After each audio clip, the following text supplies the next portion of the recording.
ओम गुरुभ्यो नमः। ओम गम गणपतये नमः। ओम हुम हनुमतये नमः। ओम रम रमाय नमः। ओम मातृपितृचरणकमलेभ्यो नमो नमः। ओम शांति शांति शांति। हरि ओम श्री गुरुभ्यो नमः। बुध जब राहु केतु के एक्सिस में आ जाता है, चाहे राहु के साथ आ जाए चाहे केतु के साथ आ जाए, जनरली बुध को हम लोग जानते हैं व्यवसाय का ग्रह है, बुद्धि का ग्रह है, कालपुरुष कुंडली के तीसरा और छठा स्थान का मालिक है, रोग रिपोरण का मालिक है। और जब ये रोग रिपोरण के घर में आ जाए कालपुरुष कुंडली में, नेचुरली यहाँ पर राजयोग लगाता है, लेकिन पहले से यहाँ सूर्य और केतु भी बैठे हुए हैं। और जब ऐसा कंडीशन बनता है, यानी ये केतु के साथ और सूर्य के साथ बैठते हैं, और अगर ये कहीं ना कहीं से बकरी मार्गी का इम्पैक्ट बनता है, तो स्वाभाविक बात है सांसारिक लेवल पे लोगों के अंदर बड़े सारे परिस्थिति विलग होता है, अलग होता है, विलग होता है, जो भी समझे। राजयोग भी होता है, लेकिन हमेशा देखा गया है कि बुध अपना कोई खास गुण धर्म स्वभाव इतना जल्दी नहीं छोड़ता है, और ये जिस ग्रह के साथ बैठेगा उसी प्रकार फल देता है। पाप ग्रहों के साथ बैठा तो पाप ग्रह बन गया, शुभ ग्रहों के साथ बैठा तो शुभ ग्रह जैसे फल दिया, या अकेले बैठा तो भी शुभ ग्रह जैसे फल दिया। इसको शुभ ग्रह भी कहा गया, अशुभ ग्रह भी कहा गया। स्थान काल पात्र विशेष में इसका गुण धर्म स्वभाव में परिवर्तन बनता है। जनरली सूर्य के साथ आगे आगे चलता है, तो ये कोई नया बात नहीं है। लेकिन साल में एक बार जब राहु केतु एक्सिस में घुसता है, तो स्वाभाविक लेवल में ये अपना रंगत दिखाता है। अच्छा, इस समय क्या राहु के दृष्टि में है? किसके साथ बैठा? बोला केतु के साथ बैठा। साथ में कौन है? बोला रवि है, सूर्य है। किसके घर में? बोला अपने घर में। तो अपने घर में तो कुत्ता भी शेर होता है बोलते हैं, तो नेचुरल बात है। तो यहां इसके ऊपर मंगल का भी दृष्टि है, ये भी एक समस्याप्रद विषय है। तो होगा क्या?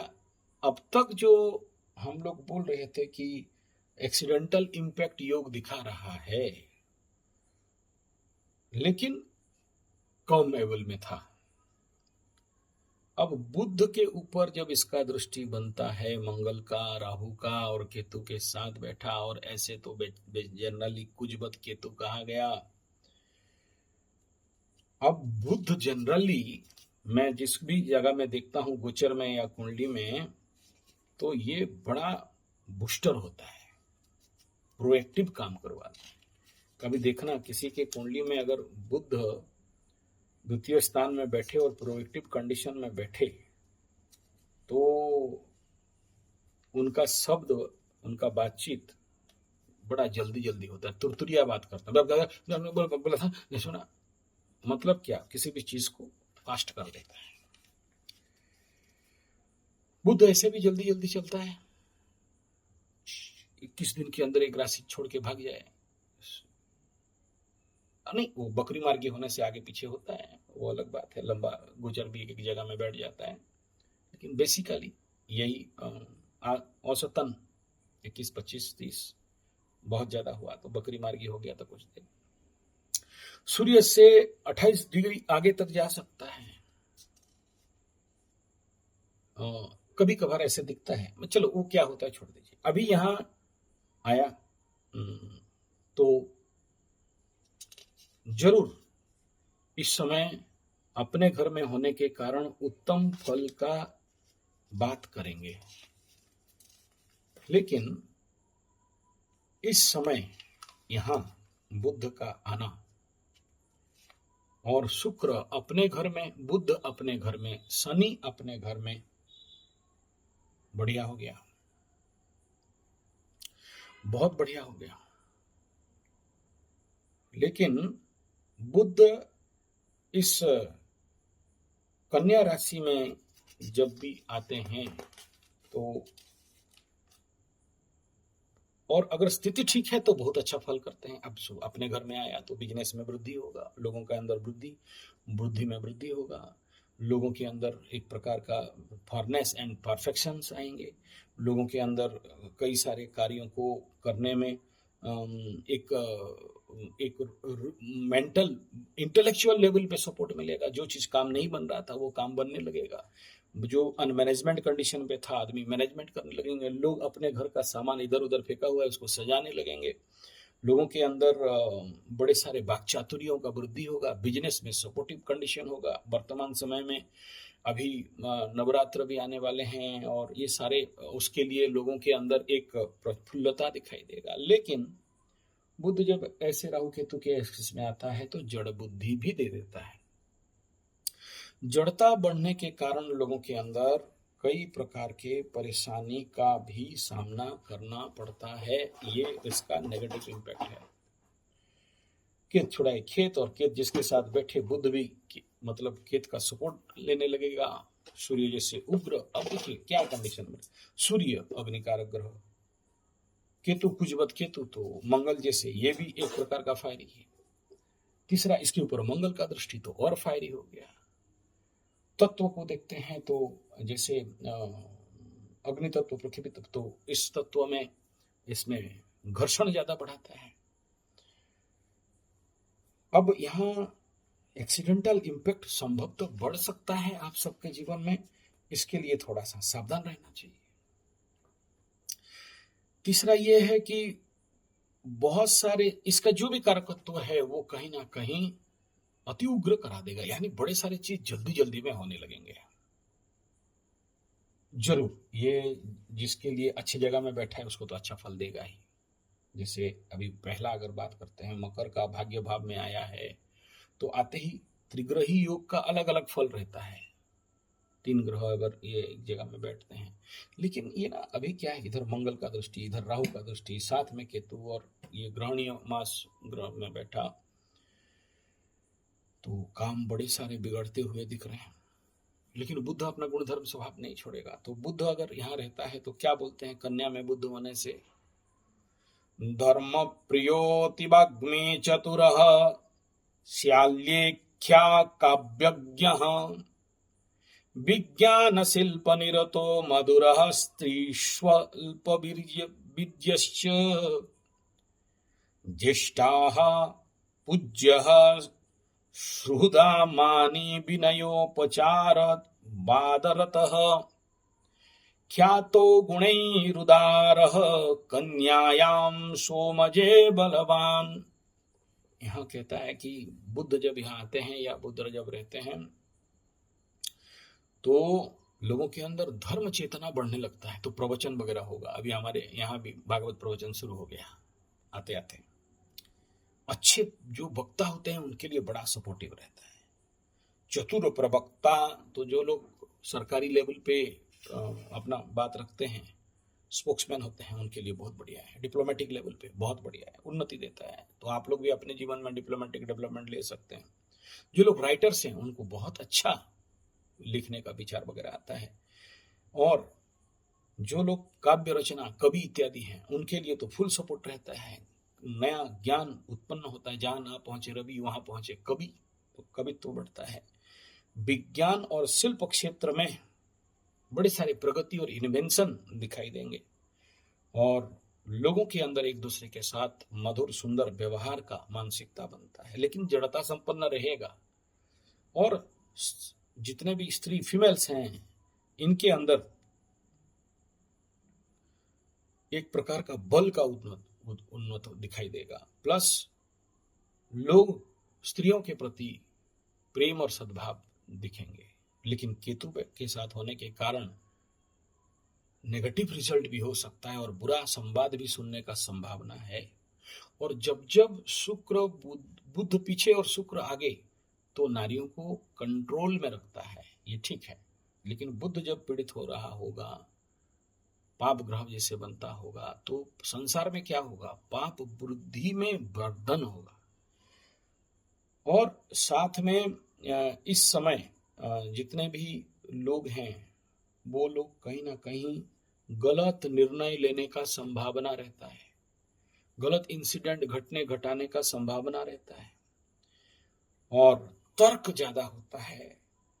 और मन में उदारता होने के बावजूद भी उसके पीछे बड़े सारे कूटनीति, राजनीति, षड्यंत्र का भी संभावना दिखाई देता है मनोस्थिति में।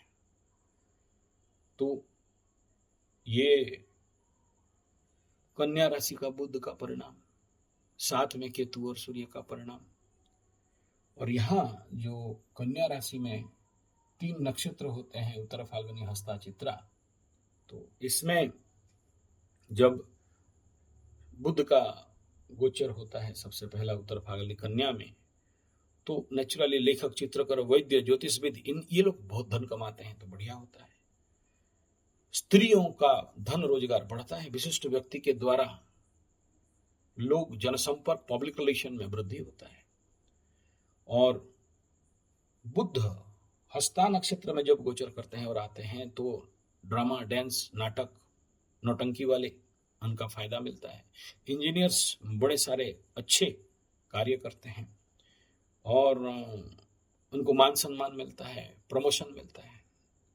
और जब चित्रा कन्या में जाते हैं तो यहाँ भी एस्ट्रोलॉजर्स, वास्तुविद लोगों का इनकम बढ़ता है, और लेकिन मेंटल लेवल में एक अस्थिरता और मानसिक डिसीजन मेकिंग में बाधा यहाँ प्राप्त होता है। तो ये था नक्षत्र और राशि के लेवल पे बुध और ग्रहों के साथ स्थिति होने का परिणाम। यहाँ मेष के लिए रोग रिपूर्ण क्षेत्र में षष्ठाधिपति षष्ठ में बहुत अच्छा प्रॉफिट देने वाले हैं। नया नौकरी लगाने से लेके शत्रु बाधा इत्यादि से मुक्ति, और शत्रु यहाँ पर गिरते टरते दिखाई देंगे। मंगल का भी दृष्टि जा रहा है। मेष के लिए बड़ा टेक्निकल है कि जितने भी शत्रु हैं परिणाम पर लेम जानते। वृषभ के लिए पंचम स्थान में थोड़ा नेगेटिव फल मिलेगा। प्रेम, प्यार, शिक्षा, संतान के क्षेत्र में बहुत अच्छा नहीं दिखाई देगा। बच्चे थोड़ा तुरतुरिया बनेंगे, हड़बड़ू बनेंगे, कंट्रोल करके रखिएगा, नहीं तो बच्चों के साथ कुछ भी नेगेटिव इम्पैक्ट सुनाई दे सकता है, सावधान रहेंगे। और यहाँ अगर मिथुन का बात करते हैं, चतुर्थान, भूमि, भवन, वाहन, माता, सुखमन, स्वगृही, बुध, केतु और सूर्य के साथ माता का स्वास्थ्य को लेकर थोड़ा सा परेशानी हो सकता है, और आपके कहीं ना कहीं चेस्ट लेवल में कुछ ना कुछ संभावना। अगर मंगल भी यहाँ बैठा है, गिरे तो संभावना इसी जगह में चोट लगने का। कर्क के लिए बात करते हैं तो तृतीय स्थान, स्वगृही, टॉप, गुड, बेस्ट, मजा है, चिंता का कोई खास बात नहीं है। यहाँ से फ्लूइड मिलेगा लेकिन सपोर्ट नहीं मिलेगा, थोड़ा सा सावधान बरतना चाहिए। ढैया के समय अभी कर्क राशि वाले बड़े सारे दंड पा रहे हैं, असंभव दंड दिखाई दे रहे। अब तक नहीं मिल रहा था, अब मिलना चालू हो गया है कर्क राशि वालों का। किसका, चलो क्या बताएं वो सब। सूर्य सिंह वालों के लिए इस समय अपने वाणी के ऊपर बड़ा कंट्रोल करना चाहिए।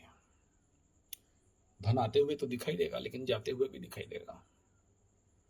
वाणी से ऐसा कुछ निकल सकता है जिसको कि बाद में पछताना भी हो सकता है। निकलेगा बढ़िया, फ्लो ऑफ स्पीक बढ़िया रहेगा, लेकिन प्रोसेस परेशानी दे सकता है। ऐसे ही कर्क राशि का तृतीय स्थान कम्युनिकेशन के स्थान में निकलेगा जरूर, लेकिन उसके लिए पछतावा भी हो सकता है। कन्या के लिए परेशानी दिख रहा है आने के कारण, बड़े सारे कार्य में बाधा, गलत डिसीजन, सावधान रहना चाहिए। हाँ, हालांकि ये जरूर है कि अभी जो लोग रोग बीमार थे वो लोग स्वास्थ्य मिलेगा। कुछ धन प्राप्ति का भी योग यहाँ बढ़िया दिखाई दे रहा है, कुछ उत्तम मानसिक स्थिति भी दिखाई दे रहा है। लेकिन ये केतु तो बड़े लंबे समय तक रहने वाले हैं, तो घर के ऊपर पूरा राजनीति इन्हीं का है, फुल पावर में बैठे हुए हैं, तो किसी को सुनने मानने वाले तो नहीं है। और केतु जानते हैं छोटा मोटा केतु नहीं है, और इनको मतलब केतु को जनरली इसको सर्परूपाय विदुमहे कहा गया है। तो आदमी को टेढ़ा टेढ़ा तो करवाता है, जहर तो रहता है उसमें। तो थोड़ा बुध आने के बाद कुछ रोग बीमारी भी हल्का फुल्का दिखाई दे रहा है, उग्रता दिखाई दे रहा है, बूस्टिंग दिखाई दे रहा है। तो ड्राइविंग वगैरह में थोड़ा सा ज्यादा सावधानी रहना चाहिए, और इस समय फायर एक्सीडेंट इत्यादि से थोड़ा सा बच के रहना चाहिए। फायदा तो है, पैसा तो देगा। तुला के लिए बात करते हैं, द्वादश का कंडीशन बहुत अच्छा नहीं रहेगा, लेकिन स्वगृही होने के कारण यहाँ गुप्त शत्रु से निजात। लेकिन इधर पंचम पनौती के कारण तुला के लिए ये बुध का गोचर नया सौगात लाने का पूरा व्यवस्था दिखाई दे रहा है, तो तुला राशि के लिए ठीक ठाक रहेगा।